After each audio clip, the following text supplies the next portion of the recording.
crush your enemies. They drew first blood, not me. See them driven before you. Oh, my user. And hear the lamentation of your women. But I pity the fool. Glitter in the dark near the 10-house gate. Phone home. They're here. Oh, a real light sleeper, child.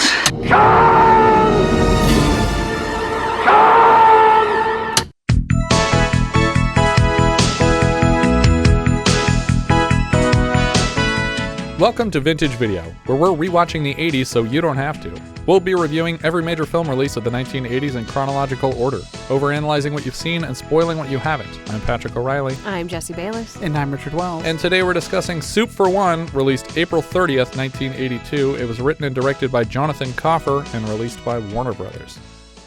In the wake of Woody Allen's wildly popular brand of dialogue-driven surrealist absurdity, many imitators swarm the field to score some of that nebbishy New Yorker protagonist box office, to little, if any, acclaim. Practically nothing to say about this one, except that the title comes from a line of single-serving soups Campbell was offering at the time, several cans of which are seen in Allen's apartment in the film. The soundtrack also has some admittedly great music, and was produced by Nile Rodgers and Bernard Edwards, co-founders of disco band Chic. The film opens with mockumentary footage of a 1975 experiment comparing married lab rats to single lab rats, narrated by Gerrit Graham. 50 single rats were kept in isolation and denied any meaningful contact with the opposite sex.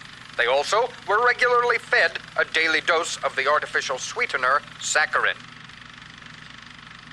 They were dressed in tight-fitting double-knit polyester suits and forced to listen to disco music at high volumes. We get a fun shot of 30 rats in a cage dancing to disco music. The married rats are given the same saccharin, but no suits or disco music, and they all sleep in a pile together. After 6 months, the Canadian government ceased funding these experiments on the grounds that they were, in the words of the Minister of Health, stupid. We get a shot of men hammering boards over the door to close off the laboratory space. Where did you get this stuff from? Alan. The lab was forced to shut down and was eventually converted by its owner into a homosexual bathhouse. And we get file footage of gay men in various states of undress sitting in hot tubs in the darkened laboratory. Later, we see the scientist in charge of the experiments being hauled into court in handcuffs and learn they were indicted for criminal fraud. At the end of the footage, we get our first shot of Gerrit Graham in person as Brian Reed hosting his new investigative series, Manhattan Report. Now we cut to the editing bay, and the picture is finally in color. Brian is watching the footage unfurl with his friend Allan, our lead character, played by Saul Rubinek. Pretty ballsy to name your Woody Allen stand-in Allan. Allan seems shocked at what's become of his documentary, but it can't be that different from the footage you got, right? You filmed rats disco dancing in a cage. That definitely belonged in the footage. But this is a fake news story, right? I don't know. Or is it in this universe? Is this a real news story? I think it's that just no one else picked up, and they're trying to show that they are capable. It's a small segment from a serious investigative report that they plan on putting together, because Allan seems to take his job very seriously. Brian misreads Allan's confusion as gratefulness and asks Allan to consider this complimentary re-edit a wedding gift. Then he starts tossing handfuls of rice in Allan's face in celebration of his upcoming vows. Happy wedding day, Allan. Happy wedding day. Woo! Woo! What a day! Woo! Woo! Yeah! For some reason, Allan's edit bay has a goat and a chicken in it, but we'll explain that later. Allan is 5 hours from married but needs some air and puts on his jacket to step outside.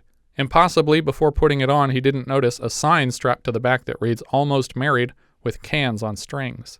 On his way out of the building, Allan has to walk through a slaughterhouse. That explains it. When he's finally outside, we get a montage of winter in New York City under an original theme song.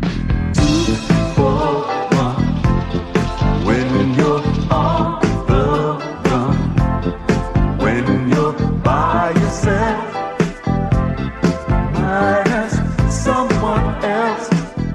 Allan walks to the San Moritz Hotel and spots a sign announcing his own wedding tonight at 8 p.m. in the hotel's quadrille ballroom. From the lobby, we hear voiceover of Allan narrating his life story, and we get a tight shot of his face laying back on a leather couch, addressing a second disembodied voice. I guess you want to know where this whole thing began. That's not really necessary. Well, who knows where these things begin, but what it was a yearning. Allan expresses his reservations about marriage and assumes that his fiancée only accepted his proposal to smother him. We jump back in time to Allan walking the streets of New York at night and ducking into a crowded nightclub during a live performance from R&B singer-songwriter Teddy Pendergrass. Allan complains from the leather couch that all the women he met at these places became interchangeable, and we see a single conversation play out at the bar, but for each line of dialogue from the women, we see a different actress standing across from him following the same script. The only amusing bit here is that for one line, Allan's date is a man, also played by Saul Rubinek, but wearing chunky glasses. Well, I think the other amusing thing, is that a whole bunch of them have the same exact hair. Yeah. Yeah, like they're wearing the same wig. Like not all of them, but they all have the same, and it's a funky kind of hairdo. It's like, it's really tight little braids, and it's on people that would normally not wear tight braids in their hair. Yeah, and they all have like very chunky frame glasses. Yeah. But they're clearly different women because they're all different women. Yeah. And several of them talk about being like unique. Right. Unique New York. He somehow talks a woman home for sex, and all the room has in it is a bed and a dozen neon lights. As they fumble to undress themselves, Allan does his best to assure the woman how disinterested he is in the act of sex, and it only turns her on more. Allan tells The Voice and us that he writes news and documentaries for a local television station, WPCP, and his best friend Brian is an anchorman there. We cut right to the ragtag set, and the camera operators are sloppy enough to crash the camera into the news desk by mistake. After hours, Brian complains to Allan about their professionalism, and Allan reminds him that their employees are mostly on loan from a local prison work release program. Allan thinks they should move on to better things, like the book he's been kicking around for decades. Allan, don't tell me you're still threatening to write that dumb history book. It just so happens that the field is wide open for a new look at the Civil War. Brian thinks it sounds like a snore fest. Allan, the Civil War is yesterday's news. Yesterday's news is called history, Brian. History. That's what it's called. Instead of Allan's idea, Brian has booked them into a singles weekend at the Concord Hotel, all paid for by Allan's documentary on single life. Brian reveals that he has broken things off with his long-term girlfriend Karen to attend the trip. Enter Christine Baranski as an unnamed blonde woman looking for company. She asks for a light, and Brian borrows a lighter from Allan to oblige her. She tries repeatedly to insinuate herself in their conversation, but they barely react to her platitudes. Allan is in shock that Brian would walk away from a perfect woman like Karen. He insists he would have locked her down immediately if he had the chance. At the end of the night, Baranski follows them out to the curb and finally breaks. Jesus H. Christ, are you guys homo? But when they officially part ways, Brian escorts her to his taxi and they disappear into the night as it suddenly starts pouring. Allan claims he won't waste time on any more one-night stands. He's looking for his dream girl. We get a flashback to Allan's college years, and his girlfriend has to repeatedly invite him inside before he figures out what she's hinting at. When they're in bed together, he takes this awkward opportunity to let her down easy that they won't be together forever. You're not my dream girl. What? I know it hurts. And I think you're very lovely. I really like you. But I just don't think that there's any way that I could possibly ever marry you. I don't want to get married. He seems relieved by her reaction, and they flick off the lights, but his girlfriend Linda forces them to stop when Allan's nose starts bleeding profusely. So this is a flashback. From a flashback. From a flashback. Yeah. Jesus, Allan. Oh, I'm so sorry. I'm probably the only man in the history of sex who ever bled when he lost his virginity. In pursuit of his dream woman, Allan walks to the local police station and asks one of their sketch artists to draw his fictional dream girl from his description. When the man turns the drawing around, Allan is immediately in love. We cut back to WPCP during the filming of another episode of Manhattan Report. Brian is interviewing a trans woman about her experience and asks whether the male or female orgasm was preferable, and she seems disappointed with both because she's still in crippling debt from her top surgery. Brian tells Allan he lined up a blind date for him, and when we see them eating later, she doesn't let him get a word in edgewise. Allan stands and says he'll be right back, but after a moment we can see him rowing a boat across the river outside the restaurant window. I guess that's funny, because they came on a boat? It's not a terrible joke, but I don't like that this comes first before they use this joke again and water it down. Mm-hmm. It's like you need to escalate if you're going to come back to the same joke. Allan stops rowing to look at the drawing of his dream girl for a bit, and we hard cut to the titular cuisine. Also, the drawing of the dream girl has shrunk considerably. I think he made photocopies so he could keep one on him at all times. Because obviously a police sketch artist isn't going to sketch it on a napkin. Yeah. He stops rowing to look at the drawing of his dream girl for a bit, and we hard cut to the titular cuisine. Soup for one. It's the story of my life. His phone rings, and Brian tries again to talk him into the singles retreat, and he categorically refuses to participate. Cue Gilligan cut to the front desk of the Concord Hotel. Brian, I am not going to a singles weekend at the Concord Hotel. Is that clear? End of discussion. Name, please. Brian Reed. Alan Martin. We're supposed to be together. Actually use my real name. The woman at the desk reminds them of the singles luau tonight. Alan tries his best to escape now without having to technically participate, but we cut right to the luau. Alan is confused why they seem to be roasting an entire cow on a spit. In the Catskills? Oh, God. I'm at a kosher luau. Yeah. Brian suggests they split up to cover more ground. Obviously, Brian makes quick progress, and by the time Alan tries to duck back into their room, he finds it already occupied and locked. He just tries to open the door without a key. It's like, that's not how hotel rooms work. Yeah, it'd be locked anyway. Right.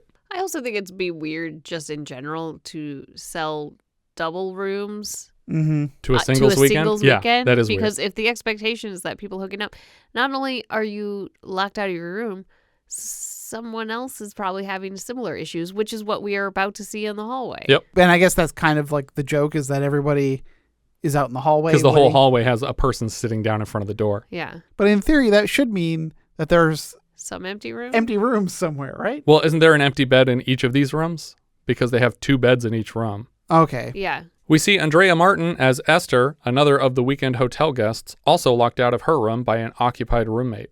They walk around the hotel together until the woman can't resist it anymore as she drags Allan into a utility closet to have awkward sex in a dark closet full of hotel equipment as she shouts abstract commands at him. Allan's voiceover informs us that this is not what he came here for and supposes things have never gone the way he wanted them to with women. We cut to him at 5 or 6 years old as his mother finds him in a house closet playing doctor with a neighborhood girl named Rhonda. Later, his dad says what they were doing in the closet is only allowed after marriage and even formally invites Allan to his mother's closet at that later date once they're married. Now, this not coming back bothered me. I was like, this is the perfect opportunity for like how you end your movie is like they go into the house. They finally get to go back to the closet. Yeah. We cut back to awkward sex with Esther, and as soon as it's over, Allan is angrily banging on his hotel room with visible fingernail gashes in his arm. Brian opens the door a crack in alpine sunglasses with his hair slicked back. He does his best to calm Allan down and keep him at bay, but he forces his way into the room to inform Brian of the rape he just endured. Allan doesn't even seem to notice the woman in lingerie tied to the bed with her tits out until later in the story. Allan says sex used to be normal and innocent. Now everybody's crazy out there. It's a fucking freak show! 38-degree angles? Rotate? What is that, Brian? Talk to me. Brian says Allan needs to take a break, and they can resume this conversation in the morning. When Brian returns to his bound date, she's relieved Allan has left. Was that your friend? Yeah. What a freaky guy. I know, he's got some problems. I feel like the filmmaker wants the joke to be that what these people are doing is obviously weird, and so it's funny to call Allan the freaky one. But what we see here is clearly consented to and mutually enjoyed, and Allan clearly does have problems that make him an insufferable person. Gerrit Graham is also absolutely killing it in this movie. He keeps most of these scenes afloat by himself. Like, I love every choice he makes in this room. Mm-hmm. Allan and Brian meet up for a meal late at night, and it somehow occurred to Allan in the intervening hours that Brian had a girl tied to his bed. He confronts Brian with the information as though it were a crime, and Brian is even hesitant to admit it. Did you tie her up? No. Yes. Kind of. Anyway. But she asked me to, Allan. It wasn't my idea. You're a sick person, Brian. Allan clearly thinks himself the better person for not engaging in such filth. He tries again to leave the retreat early, and Brian pulls out the big guns. An invite to an exclusive hotel party tonight. Allan arrives at the elevator in a white disco suit and pushes the button. Soon after, he's joined by 3 more equally nerdy guys in nearly identical suits, and each one pushes the button. Inside, every single guy is using the exact same pickup line over and over. What's a nice girl like you doing in a place like this? But when Allan uses the line on a woman at the bar, she turns to look at him with disgust, and he's enchanted. It's his dream girl, played by Marcia Strassman, the exact one he'd described to the police sketch artist, even donning the same haircut. They said, what's a nice girl like you doing in a place like this?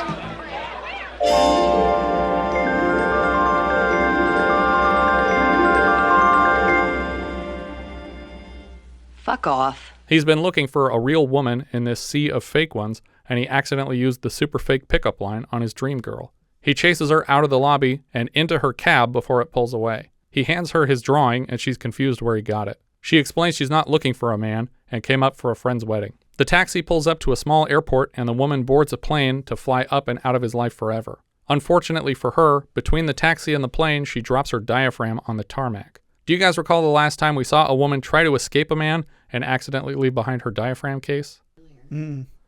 Modern problems with Chevy Chase. His girlfriend leaves him and he finds it in a shelf after she's gone, but she took everything else. Do you guys recall the time before that when a woman ran from Chevy Chase and left behind what he identified as a diaphragm? It was actually a makeup compact. Seems like old times. No. Is that that Benji movie? I wish.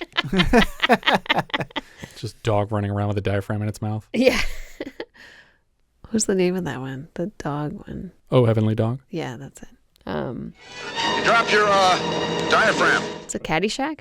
No. He's talking to Carrie Fisher. I feel like that should be a dead giveaway. Right? Yeah. Under the Rainbow. Oh, duh. Jeez. Allan somehow identifies which gynecologist provided this diaphragm and goes to visit their offices in the hopes that they will hand over the patient's contact info so he can return it directly. He pretends for a moment that the woman hit his car and didn't leave insurance information, but the story evolves wildly as he tells it. They don't call you Dr. Wexler for nothing. I'll tell you the truth. The woman is my wife. She's your wife? My sister. My foster sister. Okay, she saved my life. Saved your life? Oh, yeah, I was into drugs, alcohol, you name it. I was into it, premarital sex and... The doctor thinks he knows someone who can help and makes a quick phone call. Hello, Batman? Dr. Wexler here. How's Robin? Good. Of course, the doctor won't hand over her info, but on his way out of the office, Allan encounters the woman at the front desk, making an appointment to replace the diaphragm. Allan tells her the appointment won't be necessary and waves the diaphragm in her face. I would still argue the appointment is necessary because I don't know what somebody has done to this. Yeah. It wasn't full when I dropped it. Oh. I don't want to have your children. Should I cut that part out? Yeah. Jess is very disgusted with me right now. Mr. Polyester, what are you doing here? Me? Oh, nothing. Just a checkup. A checkup. At a gynecologist's office. Yes, it's a second opinion. Allan overhears her name and promises to return her diaphragm in exchange for joining him for lunch right now. At the restaurant, he confirms that the receptionist calling her Miss Giannini must mean she's single, right? Halfway through the meal, he returns the diaphragm as a show of trust and to prove to himself that she isn't just here for that. He spills his guts to her and somehow doesn't notice her leaving the table, but after a moment, we see her whistling for a taxi out the window behind him. And this is less funny than being in a rowboat crossing a river. And so they played out of order if you have to use both of them, but you don't.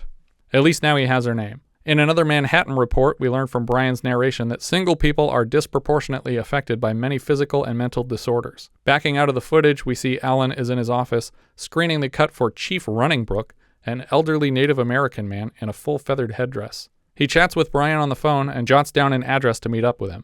Allan rings a warehouse doorbell downtown, and a topless woman answers the door to walk him in. Brian has exciting news for Allan. Allan, you're never gonna believe what's happening. Busy girl. Never. Hugh Hefner was assassinated and you've been sworn in. That's good! That's very good! Brian is house sitting here for a big shot producer, and the women came with the place. Do you guys recall the last apartment we saw that came furnished with women? Oh, yeah. The women were literally called furniture in the film. Yeah. Was it Soylent Green? It was Soylent Green. Brian's news is that he's been offered a hosting gig on a game show called Bag the Big Bucks. Allan still wants to succeed as a serious artist here, but Brian has to move to California to host the show. Brian tells Allan he has all the hosting talent he needs in himself. Allan is flattered for a moment, but attacks Brian for even considering leaving, and a man intervenes on Brian's behalf, punching Allan to the ground, and then trying to sell Brian drugs as like a reward for having knocked the guy out. Later, Brian and Allan walk to a local theater with a marquee that reads Joseph Papp presents The Home Life of Leonid Brezhnev. Brian stops here and informs Allan he intends to meet Karen inside shortly and propose to her. Brian encourages Allan to keep pursuing his dream girl. Sometime later, Maria is walking home with groceries at night and finds Allan playing a guitar on the porch outside her building. He lies that his mom lives inside, and then he follows her up to the door to her place. He insists on carrying her groceries and tears the grocery bag to pieces, trying to wrestle it out of her arms. So, this is your apartment? No, this is my car. I keep my apartment in a safe deposit box downtown. She slams the door in his face. He says he's been waiting so long that his ass is now rent-controlled. And we're expected to believe that this line was so clever that it strikes Maria's curiosity, and despite showing exclusively good instincts so far, she opens the door to give him another chance. Your ass is now rent controlled? She reminds him how crazy his actions have been so far when he could have just asked her out the whole time. He takes it as an invite and asks, but she says no and slams the door again. He lures her back out by reminding her she left her cheese in the hallway. She references another person in her apartment, and Allan assumes she's spoken for, but when he hears a baby inside, he rushes right past her into the place. This is where it stops. Yeah, you call the police right now. Yeah, I would say everything else he's been doing so far has been extreme, but I will cut him some slack for the sake of the movie. But now you have crossed into a territory that I thought this movie was going to take a turn. Yeah. Yeah, she didn't want him around to begin with. The second he enters the house and runs toward her baby. She should be freaking out. Eventually, she clarifies that the only other person living here full-time is in fact a baby, and she's a single mom. The baby is Zach, and Maria lets Allan get weirdly close to her baby for a complete and verifiably crazy stranger. Do you know what this means? What? This means that when I marry you, I'll already have a son. Maria throws him out again and slams the door in his face again. The next day, we see Maria working at a place called Cellmates that specializes in finding people roommates in the city. She's meeting with a frustrated client, Mr. Kelp, whose roommate happens to be transgender, and it sounds as though the roommate's behavior is actually causing Mr. Kelp to question his own sexuality. In any other film, I would have immediately cut this whole scene because it doesn't service the plot, but the runtime is already under 90 minutes, and Mr. Kelp here is played brilliantly by Michael Jeter, and it's actually against film law to leave Michael Jeter on the cutting room floor of anything. Kelp randomly picks up items in Maria's office and places them on random shelves. He empties a small flower vase to drink the water and then eat the flowers. When she gets home from work that night, Allan is sleeping against her door so he doesn't miss her coming home. He bought a stuffed animal duck for Zach as a gift, and Chinese food for her. Allan, it's 1:30 in the morning. I've eaten. And for some reason, she eventually invites him in, and they split the Chinese food. The meal is interrupted by Zach crying, and Maria says he needs a diaper change. Allan is weirdly eager to change Zach for her, and she happily hands off diaper duty to Allan. His arms barely move enough to change a diaper before he hands the baby back to her and claims the diaper is bone dry now. Realizing exactly how late it is, he says he should go, but surprises her with a kiss. Allan, I can't go to bed with you. Why? Because you're short and you're weird. Who told you? She worries he's the type to tattoo her name on his body, but she lets him stay the night. The next morning, he literally proposes to her in bed, and she reminds him she's not looking for anything like that. She says her father always pressured her to get married, but she won't budge. Allan asks for more info about this dad character, and it turns out he runs a local bookstore, but when we cut there, it's an adult bookstore. Inside, it's part bookstore, but mostly a sex shop. And a customer played by James Rebhorn complains to Maria's father, Angelo, played by Richard Libertini, that the cat o' nine tails he bought doesn't even hurt when his wife whips him. He demands a refund, but Angelo suggests the man's wife whip him harder. The funnier joke would be this cat of nine tails only has 8 tails. Oh, yeah, that makes sense. It's a baker's 9. That's 8. What? A baker's 9. Why would it be less? Yeah. That doesn't make sense. Another customer has evidently wasted some time picking out a handful of specific VHS titles. Excuse me, do these videotapes have overweight Vietnamese lesbians in them? No, they don't. The customer smashes the stack down on the counter and storms out of the place. And if I had a nickel for every time this happened at Blockbuster, I'd be a rich man. I love, though, that he knows, like off the top of his head, which movies have the overweight Vietnamese lesbian characters. I thought his immediate no was more to imply that none of them would have that. That's such a weirdly specific thing. Oh, no, I'm sure he has that. I think he meant these 3 specific tapes the guy was holding. Allan enters the shop and introduces himself as a friend of Maria's, and Angelo's already interested. Allan invites Angelo out for lunch and wants him to talk Maria into accepting his proposal, but Angelo seems already to have given up on that challenge. In the middle of the night, Brian shows up at Allan's apartment looking a mess. Karen evidently turned down his proposal and already lives with someone else since they broke up. We didn't break up. I broke up. She said she'd always love me. Brian has finally realized how important marriage was to him, and we get a montage of Allan and Maria spending time together around the city. One night, he walks her home, and she asks if she can possibly have this one evening to herself without him. Allan obviously ignores the request, And when he won't stop talking about marriage, she threatens to respond by drawing a mustache on his face. You think this marriage thing is a whole big joke with me, is that right? Okay, red or blue? Allan turns to leave, and Maria asks if this means he won't babysit Zach this weekend, but he refuses to give up Zach too. Later, we see Allan walking down the sidewalk carrying Zach and heading into WPCP. As soon as he reaches the secretary's desk, he's handed a phone call from Maria. She's at the hospital. Her father's had a heart attack. Allan drops off the baby with Maria's regular babysitter and rushes to the hospital. Allan assures her everything will be okay and that Angelo has too much to live for. Obviously, I'm assuming this is all part of the plan the men cooked up together, but this seems to be a real thing. That night, Allan and Maria are cuddled in bed together, and in the aftermath of her father's medical emergency, Maria's position on marriage appears to have softened. Do you still want to get married? What? My mother had the invitations in the mail that night. Now we're back to the start of the film where Allan's impending vows are terrifying him. He realizes he's had a negative reaction to marriage his whole life, even before it. We see his mother pregnant with him, and the baby seems to kick her every time she mentions the baby growing up and getting married. Allan is having a full-blown breakthrough and talking all this out on the leather couch, and the camera finally backs up to reveal this conversation, narrating the entire film, has been taking place in a furniture store with a salesman who's finally had enough of Allan's nonsense. Now about the sofa. Do you want the leatherette or the fold-away? No thanks. I'm just browsing. Allan realizes he's late for his actual wedding, and everyone there is waiting, assuming he won't show up. For some reason, he drags the couch salesman several blocks away to the chapel. He shares with Maria that this salesman talked him through a breakthrough and that to marry your dream woman is an artificial instinct ingrained in people from an early age. But Maria's been right this whole time. Marriage proves nothing. It's just tradition for tradition's sake. He points out Brian and says he was right all along, and Brian is proud to have been right until he enumerates what he was right about. What did I say? I was too busy whining about my pure and true love. I never even gave cheap sex a chance. Brian is quick to disown the statement. I don't know what he's talking about. Maria realizes what he's saying is that he doesn't want to get married just because his parents want it, and counters by suggesting the only reason he doesn't want it is because his parents do. Allan leaves her there at the altar and apologizes on his way out. Are you sure you know what you're doing? Not at all. We see him back to the single life, enjoying soup for one at home, until one day he stumbles into Maria's office at Cellmates. Allan. Maria? What are you doing here? Actually, I'm looking for a roommate. And it's clear for some reason that she's letting this man back into her life, and we freeze frame for credits to roll. The end. This movie was insufferable.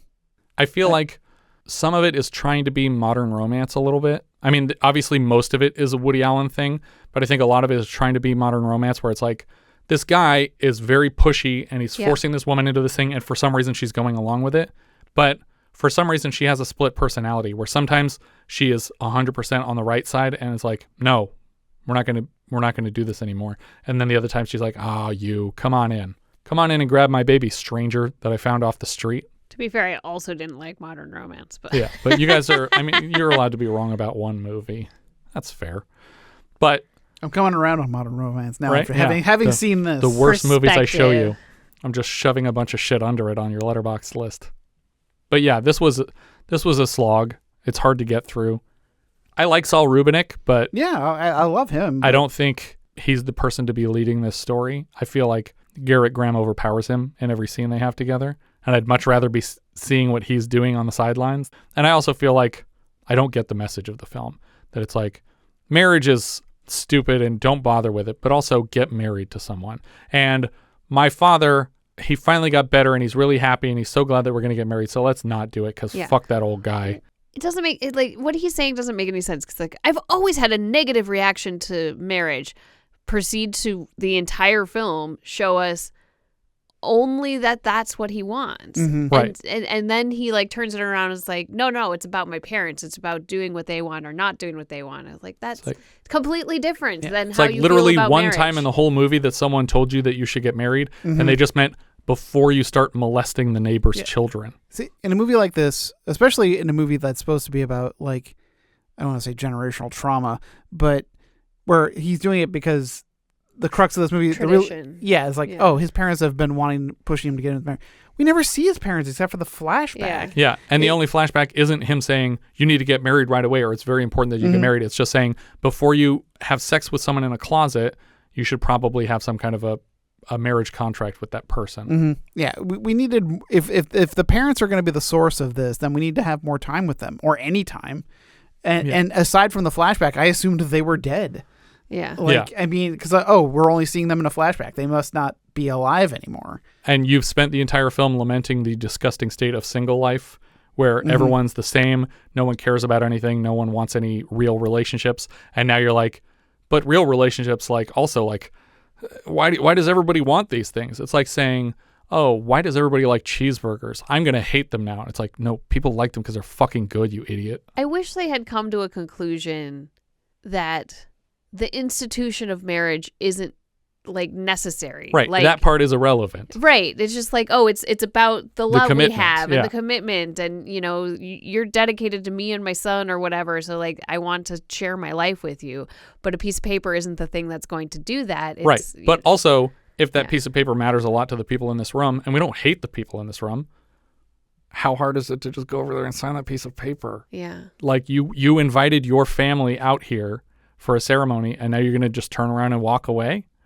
And then you're probably going to call them all to come back for the next wedding. Yeah. Right. Because he's definitely going to propose to her again.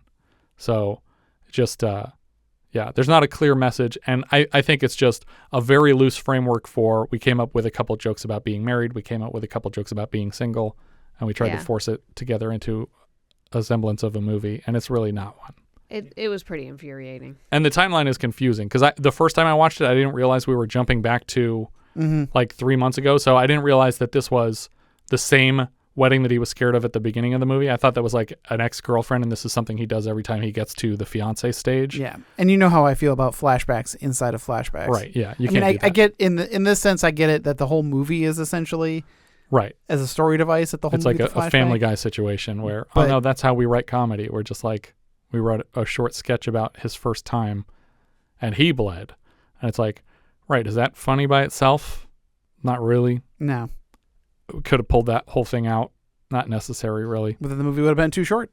As it is, like the scene where Brian is telling him, like, it's like just after the scene in the hot tub women. Yeah. And they're walking on the streets. That scene of them walking on the streets and Brian explaining that he's going away to California goes on for 4 minutes. Yeah. It does feel like they shot a movie, it was 48 minutes long, and someone's like, you need to add 50 more scenes. Yeah. And I was just like, because and the scene isn't progressing. He's leaving, Allan staying. And they just keep going back and forth. It's like, oh, but you're still the segment. No, I'm not going to do the segment. You can do it. It's like, oh, I can't do it. Can I? And it's like, I don't know. We'll never come back to the TV station ever again. But it's also like he's acting like he's super reliant on Brian to succeed in the industry. And it's like, aren't you complaining that Brian's coming in here and fucking up your documentaries every time he walks into the edit bay? Yeah. And he hosts basically a talk show on like a public access network that nobody watches. And you think this is going to be the launch pad for your serious careers? Like, you don't even like the Manhattan Report. Why do you care that he's moving to Los Angeles? It affects you not at all, except that no one's going to be dragging you to singles weekends anymore. Yeah.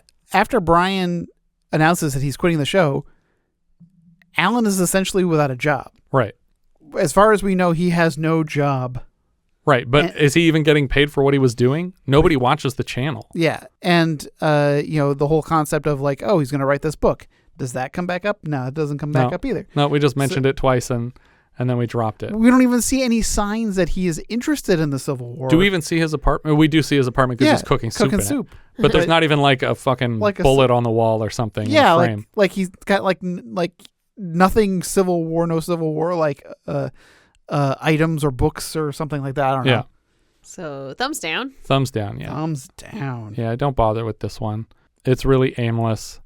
I mean, there's little mini jokes here and there, but it's not enough to keep it alive. I really love Gerrit Graham, especially in the scene where he has the woman tied to the bed. I just love the chemistry between the two of them in that situation where she's like, your friend is really freaking me out. This is a weird guy that you're friends with for some reason. And he's like, he kind of looks like Doug number 4 from Multiplicity. He's like, his hair's all slicked back and he's in the glasses and he looks like a mad scientist a little bit. He also has like a German military logo on his shirt. Yeah. He's very, very strange look. Yeah. But what he's doing here, like even it feels like he's trying to hide the girl that's tied to the bed by like leaning in front of her and like contorting himself, and Allan never comments on it until they reunite later that night. Care. Yeah, she's just sitting there like, when is this going to be over? Kind of like we were on the other side of the television. But yeah, that's that movie. What are we thinking Letterboxd for this one? Ugh. It was pretty rough to watch. I have it at 54 out of 65. It is above Final Assignment, but below Movie Madness. Richard. I have it at 59, which puts it below Partners, but above Movie Madness. Wow, below Partners. That's rough. I mean, the ending of Partners, I don't even understand what happened. Yeah. I have it at 47, so I guess I was very generous with it, which puts it just under Tag and just above Making Love. Our writer-director here was Jonathan Kaufer. Before this, he'd written a few episodes of Quark, the Star Trek parody starring Richard Benjamin. He has 2 acting credits on IMDb, one for director John Landis and one for director Henry Jaglom, meaning he collaborated with the directors of both National Lampoon films that existed at the time. In 1985, he was arrested for attempted murder after choking an ex-girlfriend with a leather rope and holding her captive until she managed to escape. Somehow, 12 years later, he was allowed to direct 1997's Bad Manners. He was briefly married to Butterfly actress Pia Zadora until they separated after allegations of abuse on both sides. On whose side? Do you know what that is? A secret agent. On whose side? Is that J.W. Pepper? That's right. And in 2013, he was driving home from Vegas one night and fell asleep at the wheel, swerving into a median and ejecting himself from the vehicle, dying instantly. The music here came from Bernard Edwards, or half of the music was from Bernard Edwards. This is his only feature film composing credit. The rest were all music videos for artists like the Sugar Hill Gang, Diana Ross, Debbie Harry, Janet Jackson. The other music credit is for Nile Rodgers, his co-founder of Chic. They both worked on a lot of the same music videos, but Nile also has composing credits on titles like Alphabet City, Coming to America, Earth Girls Are Easy, and Beverly Hills Cop 3. The cinematographer here was Fred Schuler. So far on the show, we've seen his work lighting Gloria, Stir Crazy, Arthur, and Love and Money. He's back this season for The King of Comedy, and later Amityville 3D, The Woman in Red, Nothing Lasts Forever, Fletch, Haunted Honeymoon, and Armed and Dangerous.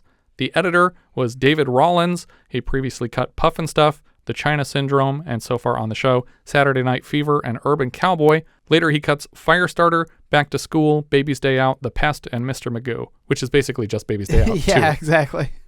Saul Rubinek played Allan. So far we've seen him in Death Ship, Nothing Personal, and Ticket to Heaven. He's back this season for Young Doctors in Love and High Point. Later he's in Wall Street, Bonfire of the Vanities, Unforgiven, True Romance, The Singing Detective, and The Ballad of Buster Scruggs. Marcia Strassman played Maria. We mentioned her recently for her appearance in the aborted 4th segment of National Lampoon's Movie Madness entitled The Bomb. She was Julie Cotter, Mrs. Cotter, in 95 episodes of Welcome Back, Kotter. She shows up in Honey, I Shrunk the Kids as Diane Zelinsky, wife of Rick Moranis' absent-minded professor character Wayne Zelinsky. She returns as Diane for Honey, I Blew Up the Kid and the theme park ride adaptation, Honey, I Shrunk the Audience, but for whatever reason, she was replaced in Honey, We Shrunk Ourselves by actress Eve Gordon. Strassman also provides voices for animated series like Ah Real Monsters and Rugrats. She also took over the Nancy role, the mother of Ariana Richards' character, from the Tremors films for the 13-episode Tremors TV series. Gerrit Graham played Brian. Before this, he's in Hi Mom, Beware the Blob, Phantom of the Paradise, and so far on the show, Demon Seed, Home Movies, and Used Cars. He's back this season for the next National Lampoon outing, Class Reunion. Later, he's in The Man with One Red Shoe, Terror Vision, Chopping Mall, Rat Boy, Police Academy 6, City Under Siege, Chud 2 Bud the Chud, Parenthood, Child's Play 2. He also provides voices in The Little Mermaid, and he takes over John Cleese's Cat R. Wall character for the Fievel TV series. He's in The Tick, the Dumb and Dumber animated series. He's credited as Guardian in 4 Gargoyles episodes. He also has writing credits on the mid-80s Twilight Zone, additional materials in Oliver and Company and The Little Mermaid, and a screenplay credit for The Prince and the Pauper with the 2 Mickeys. Teddy Pendergrass played nightclub singer. He was a well-known R&B singer who was sadly paralyzed from the chest down after a car accident between shooting his scenes in the film and the film hitting theaters. So already by the time the movie came out, he was already paralyzed, which is interesting because at the start of his performance in the film, he's sitting down. And people might have thought, oh, because he had that accident. And then he stands up and walks out into the audience while he's singing. And people realize, oh, this is like literally a month before that happened. Richard Libertini played Angelo. We've seen him so far in The Out-of-Towners, Catch-22, Popeye, and Sharky's Machine. I always think of his parts as Fletch's boss in Fletch, or the voice of Dijon in the DuckTales movie Treasure of the Lost Lamp. He reunites with Rubinek in Bonfire of the Vanities, and later Nell and Lethal Weapon 4. I think he's the guy who performs the wedding in Lethal Weapon 4. Yeah. He's also kind of basically doing his Dijon character in All of Me. Yes. Because he's the guru. Andrea Martin played Concord Seductress, but we can read on her name tag that her name is Esther. We saw her recently as Phil in Black Christmas and also in Holy Moses. She's a rare American-born member of the beloved sketch comedy series SCTV. Later, she's in Inner Space. She provides voices in Darkwing Duck, Goof Troop, Camp Candy, Batman the Animated Series, Ah Real Monsters, Bobby's World, Duckman, Freakazoid, Earthworm Jim, and even Apu's mother on The Simpsons. She returns to the Black Christmas universe for the 2006 remake, taking over the role of Miss Mac. Apparently, it was down to her or Margot Kidder, but director Glenn Morgan was determined to cast someone with connective tissue from the first film. She was also Aunt Vula, or Voila, in the Big Fat Greek Wedding films. More recently, she has characters on Only Murders in the Building and Evil. She also has a Tony for My Favorite Year and the 2013 Pippin. I didn't even mention that she's in Hedwig and the Angry Inch. Oh, I didn't know. I've never seen that movie. She's she's like the manager of the band. Oh, okay.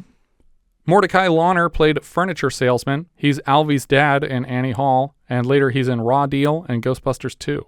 Louis J. Stadlen played Allan's father. We saw him last as Berman in Serpico. He's back this season for The Verdict, and next season in To Be or Not to Be. Later he's in IQ, In and Out, and he's Dr. Fried in The Sopranos. Or Dr. Fried. It's spelled fried like what you do to food. Literally all food. Joanna Merlin played Allan's mother. Before this, she was in The Ten Commandments, all that jazz, and we've seen her in Fame. She's back this season for Love Child, and later in The Killing Fields, Prince of Darkness, Mystic Pizza. She was also Judge Petrovsky in 43 Law and Orders. Christine Baranski played Blondin Barr. This is her first film. Later, she shows up in Lovesick, 9.5 Weeks, Addams Family Values, The Ref, The Birdcage, Bulworth, How the Grinch Stole Christmas, Chicago, Mamma Mia, long runs on Sybil, The Big Bang Theory, The Good Fight, and The Gilded Age. She also provides voices in American Dad, Food Fight, Trolls, Regular Show, Steven Universe, BoJack Horseman, The Loud House, and Fancy Nancy. Ellen March played Talkative Blind Date. We've seen her so far in Travolta titles Saturday Night Fever and Urban Cowboy. Maury Chaykin played Dr. Wexler. We've seen him now in Nothing Personal, The Kidnapping of the President, Death Hunt.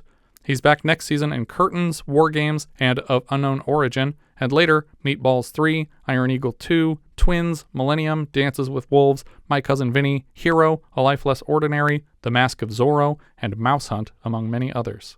Deborah Offner played Girl in Neon Bedroom. We've seen her so far in Small Circle of Friends and Ghost Story. Later she's in Black Swan and more recently Shiva Baby. Michael Jeter played Mr. Kelp. His first film was Hair in '79, and we've seen him so far in his second, Ragtime, before this, his third. Later he's in Zelig, The Money Pit, Tango and Cash, Miller's Crossing, The Fisher King, Sister Act 2, Waterworld. He's in Mouse Hunt with Maury Chaykin, The Green Mile, but my children know him best as Mr. Noodle's brother, Mr. Noodle, from the Elmo's World segments on Sesame Street. He's also in Welcome to Collinwood and The Polar Express. I forgot anyone that wasn't Tom Hanks was in The Polar Express. Yeah. I guess Eddie Deasen's in there too somewhere. Yeah, Eddie Deasen's definitely in there. But Michael Jeter does play at least two different characters. Oh, okay, that makes sense. Anna Devere Smith played Deborah. This was her first film. Later she's in Philadelphia, The American President, The Manchurian Candidate remake. She was Nancy McNally in 20 episodes of The West Wing, Rachel Getting Married, Gloria Akalitis in 78 Nurse Jackies, and she provides a voice on BoJack Horseman.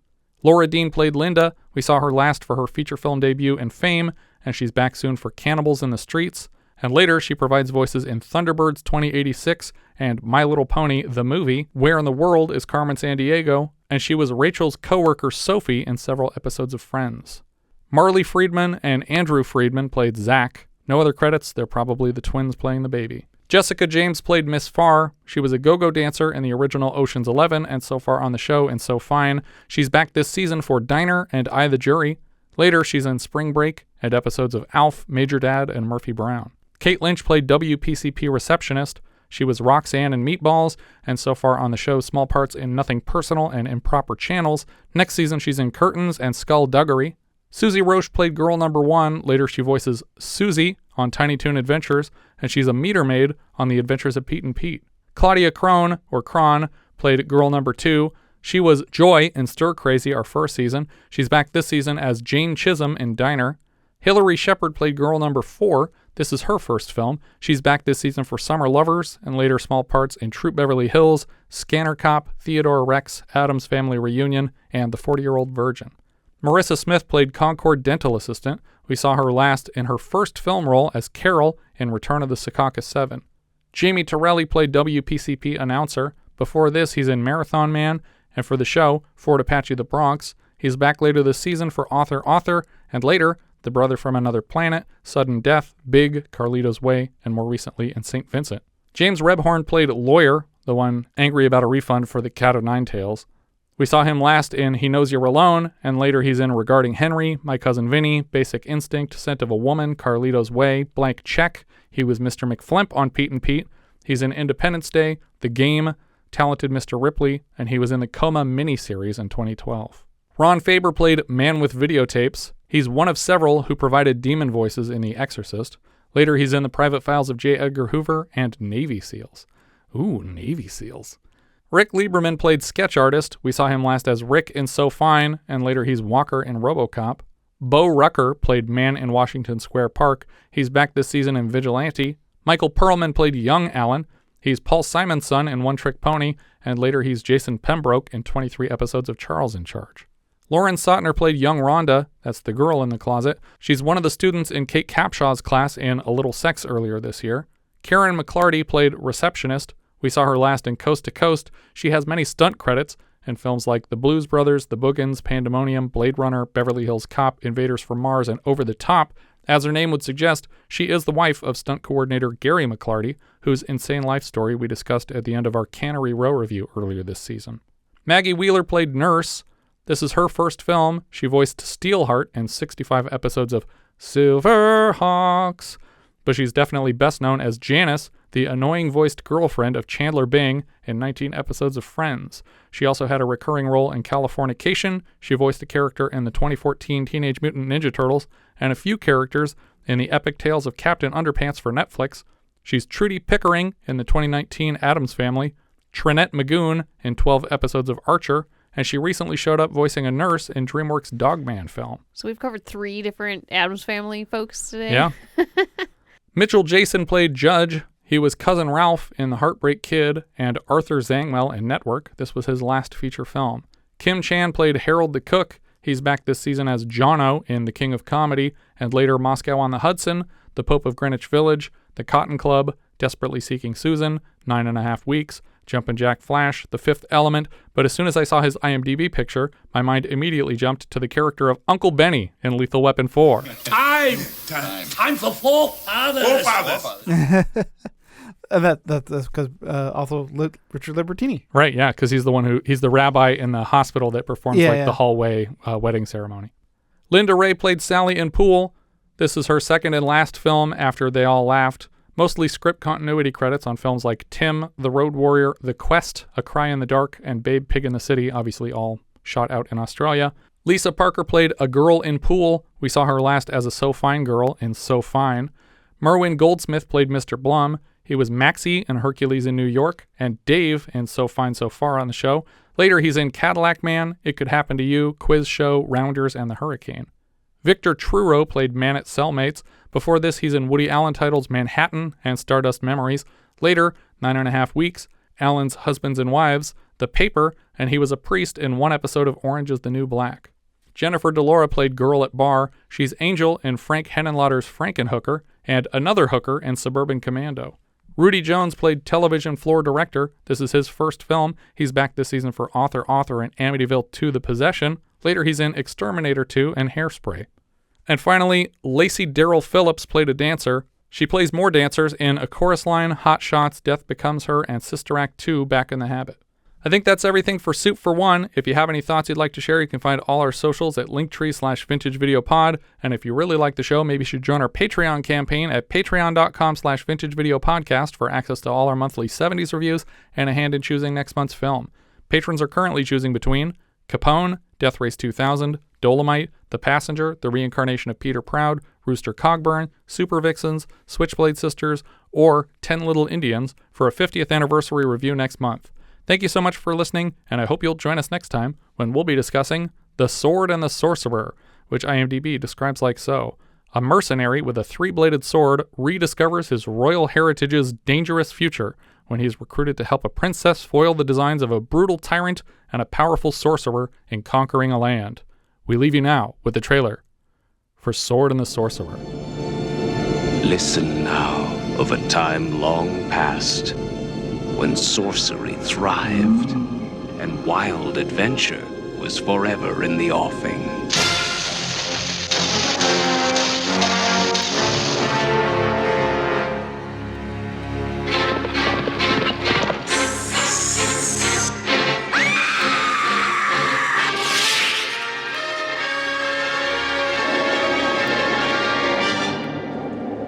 A deadly sorcerer is called out of nightmare by a ruthless king driven into evil. And a mystical sword is forged for a mighty warrior who rises out of legend to topple a kingdom.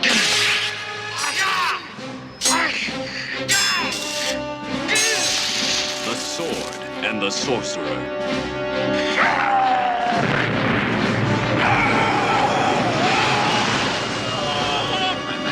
Raise you from the dead. Little did I know what I let loose upon the world. Tell us where he is and save us all.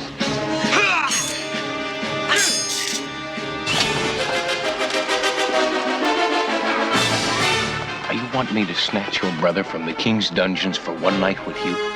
That's a slim bounty for such a task. Wise bastard.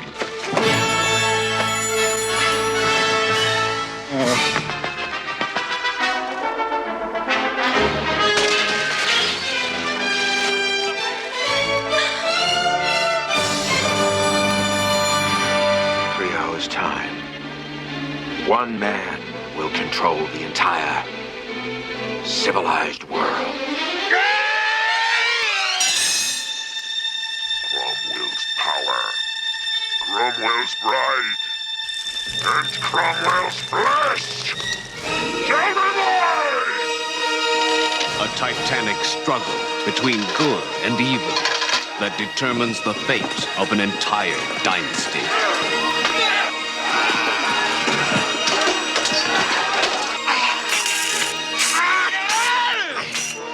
Dungeons and dragons, serpents and splendor, wizards and witches, danger and desire.